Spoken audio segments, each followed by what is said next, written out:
kunyari, first time namin mapapanood. Tapos, sasabihin ko na, hindi ko ito yung ano, ganyan. Tapos sabi niya, wala na. E di ano ko na. Nag-expect na ako, e di ano na yung ano ko, ganon siya.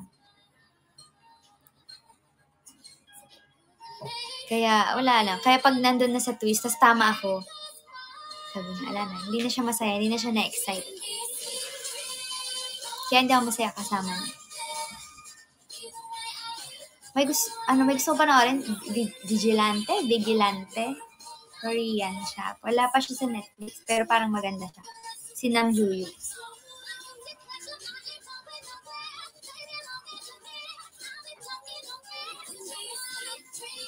Movie ako.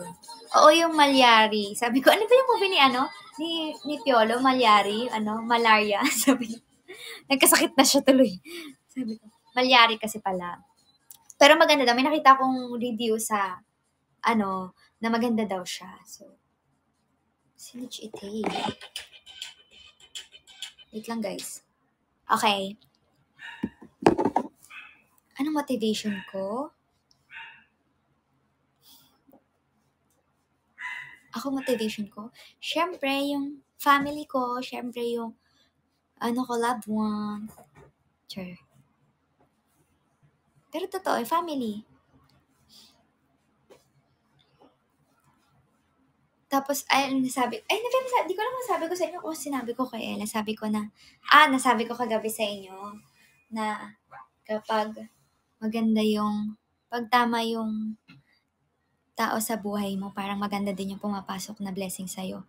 At saka tama din yung parang, hindi naman sa perfect or parang lang, nag-guide ka lang ng tama.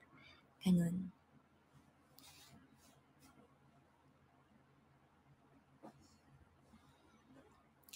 So, parang siguro swerte ko lang din na okay ang family ko, supportive din, ganyan. Tsaka okay sila. Then, swerte ko din na siguro may mga friends and teammates ako na okay din, ganyan.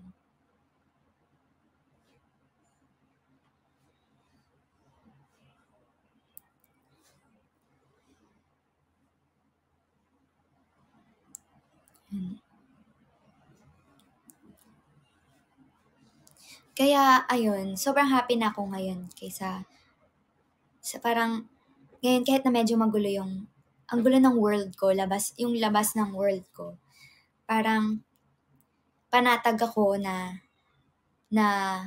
dito sa inside world naman na meron ako, may susuporta, may mag-guide sa akin, may mga taong alam ko na nandyan para tulungan ako kung paano itama yung gagawin ko, ganyan.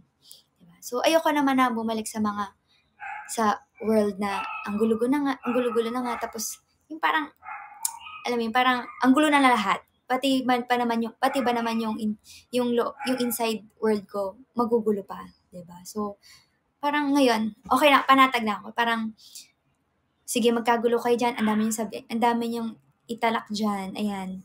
Ako dito, okay na ako kasi parang na ako, kontento na ako